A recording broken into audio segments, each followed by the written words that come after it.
Ya, pemirsa kembali di News Now dan masih bersama kami ada pakar hukum pidana Bapak Septa Chandra dan kuasa hukum keluarga Yosua Yunata Baskoro. Kita lanjutkan kembali. Pak Yonatan, bagaimana kalau prediksi dari kuasa hukum keluarga atau almarhum Yosua? Prediksinya seharusnya berapa? Berapa lama yang harus mereka jalani?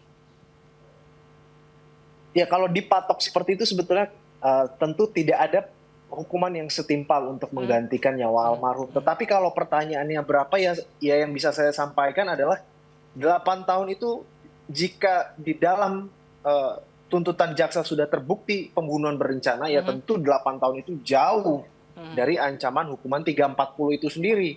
Nah seharusnya ya kita bisa melihat di sini nyawa seorang polisi yang tidak mempunyai kesalahan diambil begitu saja.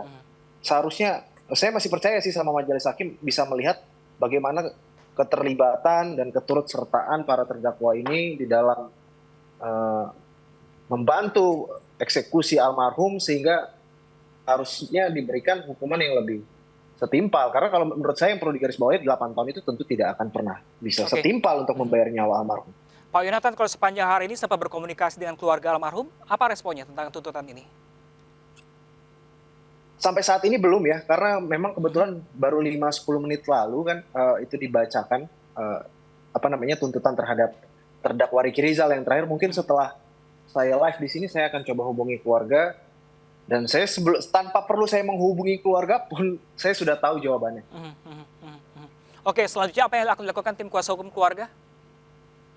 Sementara kita masih menunggu, menyaksikan dan terus memantau terlebih dahulu sampai diputus oleh majelis hakim. Kita ke Pak Septa. Pak Septa tadi karena bilang ini bisa nggak sih, mungkin nggak sih kira-kira majelis hakim menaikkan tingkat dari hukuman dari kedua terdakwa ini? Ya, sangat bisa dan mungkin. Tadi seperti saya katakan bahwa memang tidak ada aturan yang melarang di dalam KUHP bahwa hakim tidak boleh menjatuhkan pidana yang lebih berat. Artinya dasar majelis hakim menjatuhkan putusan itu adalah surat dakwaan atau pasal-pasal yang didakwakan, bukan surat tuntutan. Sehingga kemudian sangat mungkin sekali hakim menjatuhkan putusan yang lebih berat, yang lebih ringan, atau sama dengan tuntutan daripada jaksa penuntut umum di dalam surat dakwaan tuntutannya tadi itu. Sehingga kemudian di sini sangat tergantung sekali keyakinan hakim. Kalau jaksa penuntut umum Pak Septa meyakini bahwa terpidana pembunuhan berencana dalam 340 dalam hal ini turut serta junto 55 ayat 1 ke 1, maka kalau itu pun majelis hakim meyakini nantinya, ya tentu majelis hakim bisa menjatuhkan putusan yang berdasarkan diyakini tadi itu.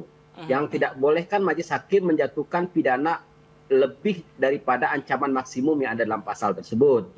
Atau dalam hal ini misalnya kalau ancamannya 5 tahun lalu dijatuh menjadi 10 tahun, 7 tahun itu tidak boleh.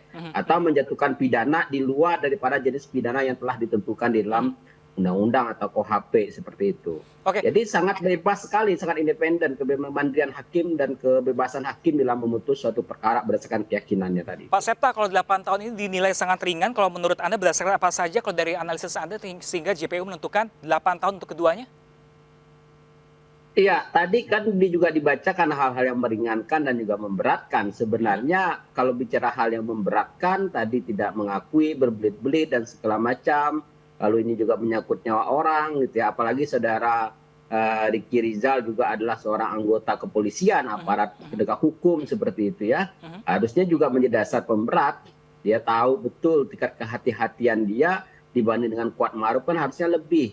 Tapi kan nyatanya di sini justru dua-duanya dituntut dengan ancaman yang pasal itu namanya jumlah yang sama, yaitu sama-sama 8 tahun gitu.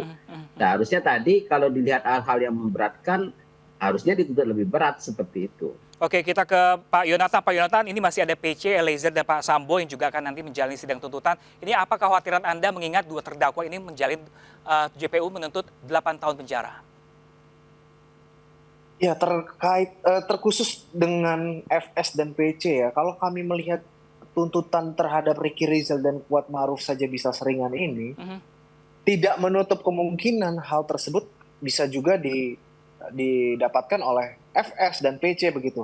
Tetapi kami masih memiliki optimisme di sini bahwasannya jaksa ini masih meyakini bahwa aktor intelektualnya itu adalah FS dan PC, sehingga untuk tuntutan nanti kami percaya akan jauh-jauh lebih tinggi. Tetapi tidak menutup kemungkinan kalau kita berkaca pada persidangan hari ini ya bisa saja ringan. Jadi semua kemungkinan bisa terjadi.